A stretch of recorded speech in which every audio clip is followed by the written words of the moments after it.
네, 오늘은 2025년 3월 31일이고 여기는 국회의원 회관입니다. 오늘은 나경원 국회의원님과 그리고 한국 NGO 연합에서 주최하는 헌법재판소의 탄핵 재판 전 긴급 토론회 부제가 윤 대통령 탄핵 기각이 자유민주주의 헌법의 정도이다, 이런 주제로 열리는 토론회에 참여하게 되었습니다. 현재 다들 아시다시피 대한민국은 자유민주주의에 심각한 지금 위기에 처해 있습니다. 지난 비상계엄 이후로 탄핵 정국이 지금 120일 가까이 우리 벌써 1사분기를 넘긴 이 기간에 아직도 이러지도 못하고 저리도 못하고 있는 상황입니다.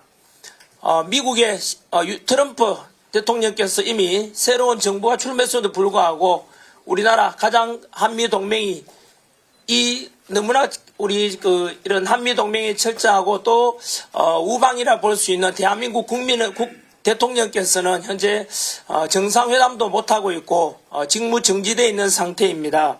중국은 아시다시피 또 지난주에 서해안에서 한중 잠정수역 안에 거대한 인공구조물을 설치한 것이 또 드러났습니다. 중국에서는 양식장 설치하는 거다라고 했지만 그것은 남중국해에 있었던 사례를 보아 미사일 기지, 중국의 미사일 기지가 설치될 가능성도 큽니다.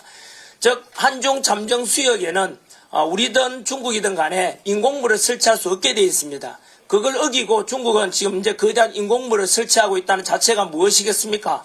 결국은 우리 남한이 제2의 홍콩으로 결국 전락할지도 모른다는 이런 위기감이 현실로 보여지는 사례라고 느껴집니다.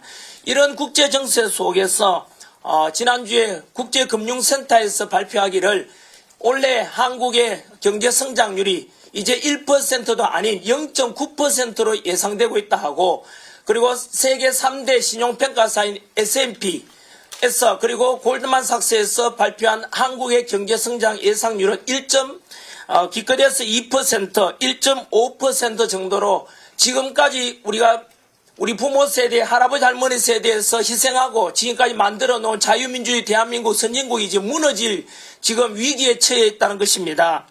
제가 아는 공무원도 마찬가지입니다. 고위직 공무원인데 중요한 의사결정을 못하고 있다 합니다. 왜냐하면 윤석열 대통령이 빨리 돌아와야 되고 안정이 돼야만이 국가 정책이나 공무원들의 방향도 결정되는데 전혀 결정을 못하고 우왕좌왕하고 있다는 이것이 현실입니다. 다들 아다시피 우리나라는 지금 대통령도 직무정지고 그리고 국방부 장관도 없습니다. 경찰청장도 없습니다. 이런 나라가 계속된다는 게 말이 됩니까, 여러분?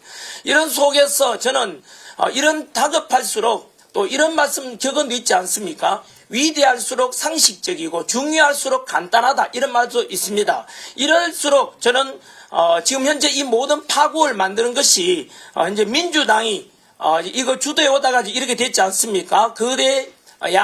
민주당의 거대한 의석을 이용해서 지금 현재 이런 나라가 이 모양이 지금 되어가고 있다고 생각합니다. 그런데 지금 민주당이 그렇게 법치를 무너뜨리고 공정을 무너뜨리고 여기까지 오게 되었는데 그 법치 무너뜨리고 꼼수 쓰다가 지금 더불어민주당이 세 가닥 거미줄에 딱 걸려가지고 오도가도 못하고 있습니다. 첫 번째 거미줄이 뭐냐 하면은 바로 민주당 주도로 내란 수사권도 없는 공수처에서 수사를 하게 하고 서부지법에서 또 불법적인 영장 체포와 그리고 구속영장 발부되면서 결국은 윤석열 대통령께서 불법적으로 구치소에 갇혀 계시다가 문제는 그것이 공수처와 그래서 서부지법 모든 이 영장 자체 불법적인 것이 서울중앙지법의 지기현 판사에서 결국은 법에 의해서 결국은 명령이 내려졌지요. 바로 우리 공수처의 수사도 역시 불법이었고 내란에 관한 것도 불분명하다고 말씀하셨고 그 결과 52일 만에 윤석열 대통령을 석방하라는 명령이 내려졌지 않습니까? 이게 첫 번째 바로 거미줄에 걸린 겁니다.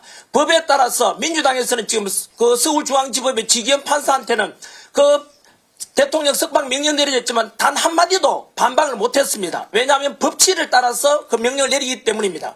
그래서 지금 윤석열 대통령이 석방된 것 바로 법에 따라서 그랬다는 것이고요. 그래서 서울중앙지법에 의해서 첫 번째 거미줄을 걸려버렸고 두 번째 거미줄은 비상계엄은 내란이라고 했지만 국민들이 알아버렸습니다. 계몽령이라는 것을요. 즉 29번의 민주당 주도의 탄핵 그래 행정부 마비, 그로 인해서 이 사실들을 국민이 알아버리기 때문에 현재 국민들은 윤석열 대통령이나 지지율이 실질적으로 60% 이상이 됩니다.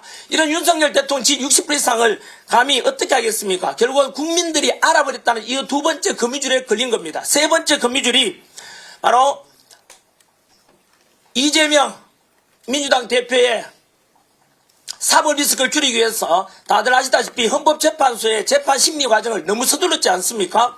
너무 서두르면서 윤석열 대통령에 대한 어떤 반론권도 제대로 주지 않고 그렇게 서둘렀던 결과 문제가 심각하게 문제가 발생했지 않습니까? 헌법재판소 재판 심리 과정에서 무려 10가지가 넘는 위법사항이 발생해버린 겁니다. 대표적인 사례가 국회에서 분명히 대통령 탄핵 가결할 때는 내란죄가 가장 주된 내용이었는데 내란죄를 빼버리고 그 외에도 바로 10가지 위법사항이 발생하니까 헌법재판관들도 이러지도 저리도 못하는 상황이 됐지요. 결국은 여기에도 우리 전 헌법학회장이 와 계십니다만은 헌법학회 또 우리 허영 교수님께서 말씀하시기를 10가지 헌법재판소의 재판심리가 10가지 위법사항이 발생했기 때문에 이대로 대통령을 기각, 대통령 인용, 파면한다면은 헌법재판소는 가루가 되어 사라질 것이라고 이야기했습니다. 결국에는 민주당에서는 이런 세 가닥 거미줄에 딱 걸려가지고 법에 따른 서울중앙지법 직연판사의 어떤 결정, 명령, 그리고 두 번째는 국민들의 어떤 다 알아버렸다는 이 사실, 세 번째는 이렇게 해서 위법사항이 헌법재판에 발생했기 때문에 이리도 저리도 못하는 상황이 되었습니다. 결국은 헌법재판관 8명 중에서 지금 알려지기로는 인용과 기각에 대해서 현재 4대4나 5대3이니까 한 명이 부족하지 않습니까? 인용하려니까 한 명이 부족하니까 결국은 다 알다시피 마은혁 후보까지도 빨리 임명하라라고 지금 하고 있는데 결국은 마은혁 임명 지금 힘드니까 결국 마흔 임명하지 않는다면 얼마 전에 직무복귀된 한덕수 국무총리 또 탄핵시켰다 그러고 최상목 또 역시 탄핵시켰다 그러고 또 지난주에는 민주당 초선 의원들이 우리 국무위원 장관들을 전부 다 뭘 탄핵시켰다고 합니다. 이것은 무엇을 말합니까 여러분? 결국은 모든 국무위원들이 다 탄핵시켰다. 이거는 결국은 국가 전복이고 행정부를 뒤집는 거고 국가 전복 상태와 똑같습니다. 무정부 상태 만들고자 하는 거 아닙니까? 저는 이런 사실들을 국민들에게 다 알리고 싶습니다. 이게 과연 국가와 국민은 안중에 있습니까 이게? 말이 됩니까 지금 이게?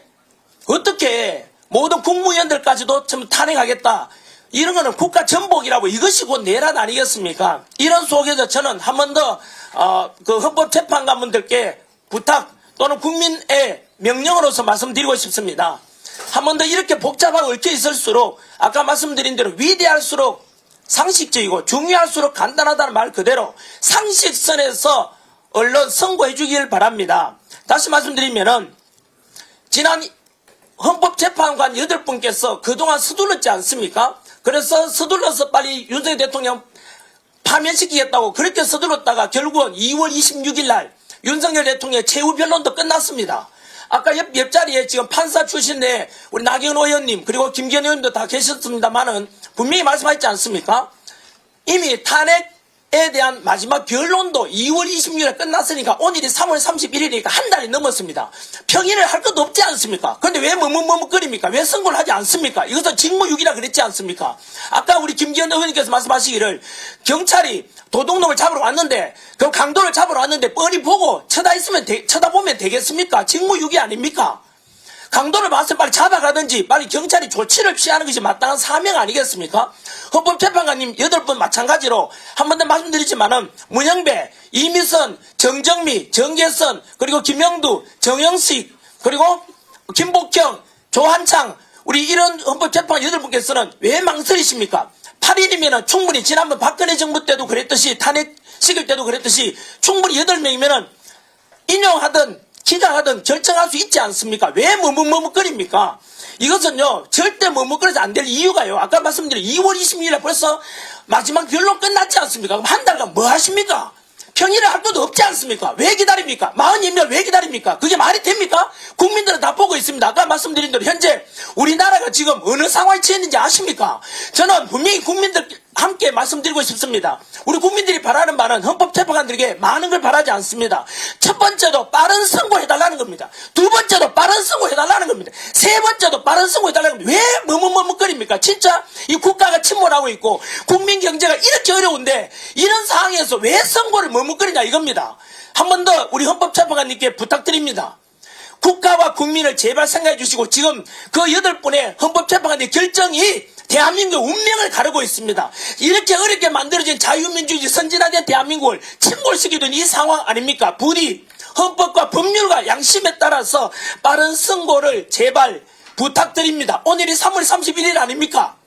더 이상 기다리면 언제까지 기다리겠습니까? 저도 오늘 아침에 헌법재판 아침에 또 다녀왔습니다.